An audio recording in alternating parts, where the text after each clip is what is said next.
Good morning, children. As you know that we have completed 4 chapters and today we have to start the 5th chapter, that is acid, bases and salts. Okay. You can have your book with you, children, so that you can read the content from the book itself. Okay. We use in our daily life a large number of substances such as lemon, tamarind, common salt, sugar, vinegar. ये सब हम अपनी daily life में use करते हैं, but we don't know which one of them is acid and which is base and which is salt. So there is an activity given in table 5.1. You have to identify the taste. Like some substances are written over here. यहाँ पे कुछ substances के नाम लिखे हुए हैं. Lemon juice, orange juice, vinegar, curd, tamarind, sugar, common salt, आंवला, baking soda, grapes, unripe mango. And then you have to tell about the taste. किसका टेस्ट कैसा है, सार, बिटर या फिर स्वीट है या कोई और टेस्ट है. You have to identify the test and you have to write here in the table. Now what are acids and bases. 5.1 the substances which have sour taste, they contain acids. Okay, and the chemical nature of substances is acidic. ऐसे substance जिनका कि थोड़ा खट्टा test होता है, जैसे lemon है या ऑरेंज है या कर्ड है, ऐसे सब्सटेंस जो हैं उनका नेचर एसिडिक होता है और इसकी वजह है उनके अंदर एक एसिड का होना. इसी तरह से बेसिस क्या है, substances which have bitter taste and feel soapy on touch, they are known as bases. ऐसे सब्सटेंस जिनको कि टच करने से एक सोपी फीलिंग आए और जिसका टेस्ट बिटर हो, उसे हम बेस कहते हैं and there chemical nature is basic. हम कैसे आइडेंटिफाई करेंगे कि कोई सब्सटेंस एसिड है या बेस है, सिर्फ टेस्ट के बेसिस पे तो हम नहीं कर सकते. So these substances, there are some substances, special kind of substances are there which are used to identify whether the substance is acidic or basic, and such substances are called indicators. ऐसे substance को हम indicator कहते हैं.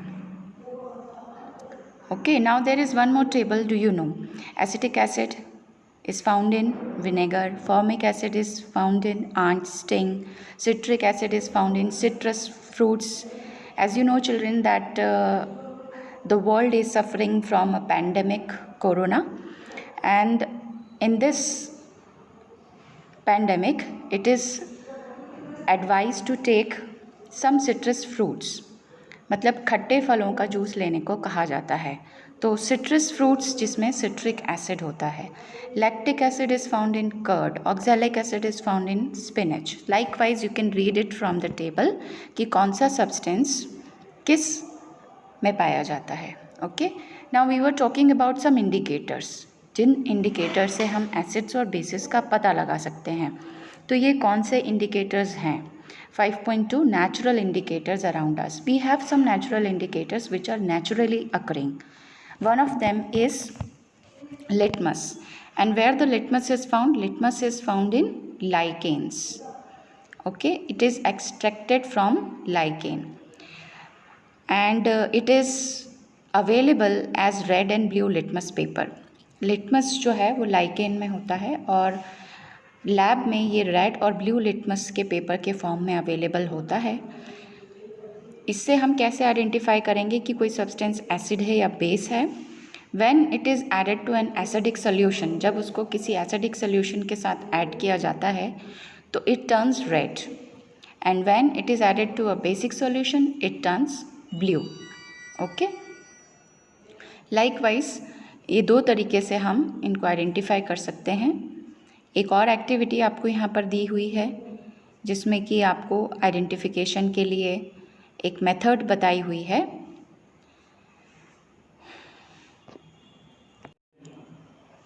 Okay, इस activity में litmus paper का use किया हुआ है. यदि वो रेड हो जाता है तो सब्सटेंस एसिडिक है, यदि वो ब्लू हो जाता है तो सब्सटेंस बेसिक है.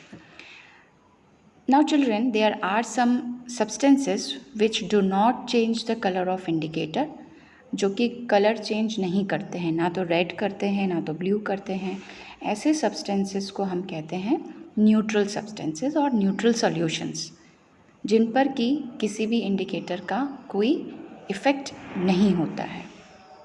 Now you can see above activity 5.2 the heading is turmeric is another natural indicator। पहला एक नेचुरल इंडिकेटर हमने पढ़ा लिटमस, और दूसरा नेचुरल इंडिकेटर है टर्मरिक यानी कि हल्दी।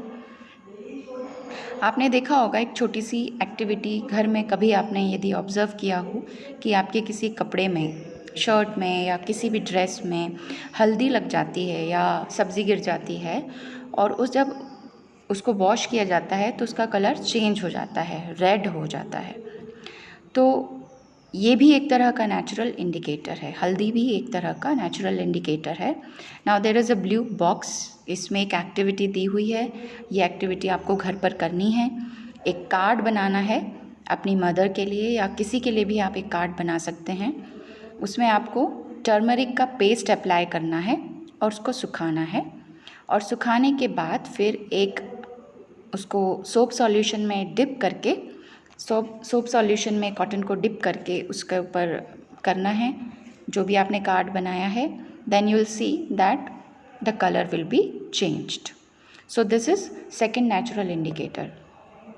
And one more natural indicator is there, that is China rose, जो गुड़हल का फूल है, जो आपने देखा होगा रेड कलर का फूल होता है। इस पर हमने बहुत सारी एक्टिविटीज़ लास्ट क्लास में की थी, जिसमें हमने सेपल्स पेटल्स आइडेंटिफाई किए थे। तो that is also known as China rose. China rose या गुड़हल जिसको हिंदी में कहते हैं, वो भी एक नेचुरल इंडिकेटर है। इससे भी हम पता लगा सकते हैं कि कौन सा सब्सटेंस एसिड है या कौन सा सब्सटेंस बेस है।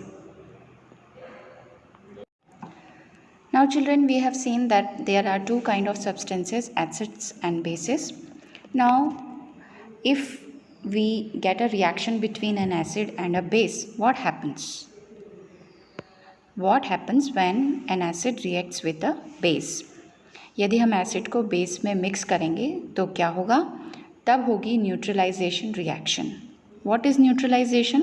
जैसे कि अभी हमने पढ़ा, there are some substances which do not change the color of indicator. Such substances are called neutral solution या neutral substances. न्यूट्रलाइजेशन रिएक्शन में एसिड बेस को न्यूट्रलाइज कर देता है और बेस एसिड को न्यूट्रलाइज कर देता है। दोनों के इफेक्ट निल हो जाते हैं। That chemical reaction is called neutralization reaction, and that is a very important question for your examination too. What is neutralization reaction? Neutralization reaction क्या है? देखिए, when an acidic solution is mixed with a basic solution, both the solutions neutralize the effect of each other. दोनों ही एक दूसरे के effect को neutralise कर देते हैं। The reaction between an acid and a base is known as neutralization reaction, in which a salt and water are produced with the evolution of heat. Evolution of heat means कुछ heat इस reaction में evolve होती है। तो this explanation goes to neutralization. अब neutralisation को हम daily life में कैसे ऑब्जर्व करेंगे? Some interesting examples and illustrations are there in 5.4 neutralisation in everyday life. The first very common example is indigestion. कभी कभी हमें स्टमक में एसिडिटी फील होती है तो हम उसके लिए कुछ एंटासिड टैबलेट ले लेते हैं। Antacid tablet are basically base और बेसिक सॉल्यूशंस, बेसिक सब्सटेंस होते हैं। जब वो एसिड हमारे स्टमक में बने हुए एसिड के साथ रिएक्ट करते हैं तो वो उसको न्यूट्रलाइज कर देते हैं और हमको रिलीफ हो जाता है। इसी तरह से आंट स्टिंग, जैसे आपको चींटी काट लेती है तो हम क्या करते हैं, it can be neutralised bye rubbing moist baking soda. हमने यदि उस पर बेकिंग सोडा लगा लिया तो उससे हमें रिलीफ हो जाता है।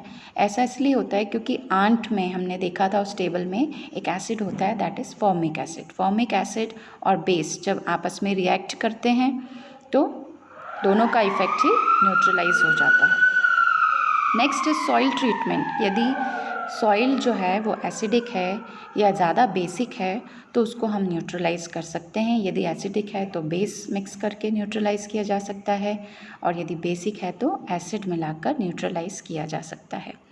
Likewise, factory waste. The waste of many factories contain acids. If they are allowed to flow into the water bodies, the acids will kill fish and other organisms. Therefore, the factory wastes are neutralized by adding basic substance. So this is about the chapter, children. Main concepts have been explained here. Now you have to read out the chapter very carefully, and there are some keywords also at the end.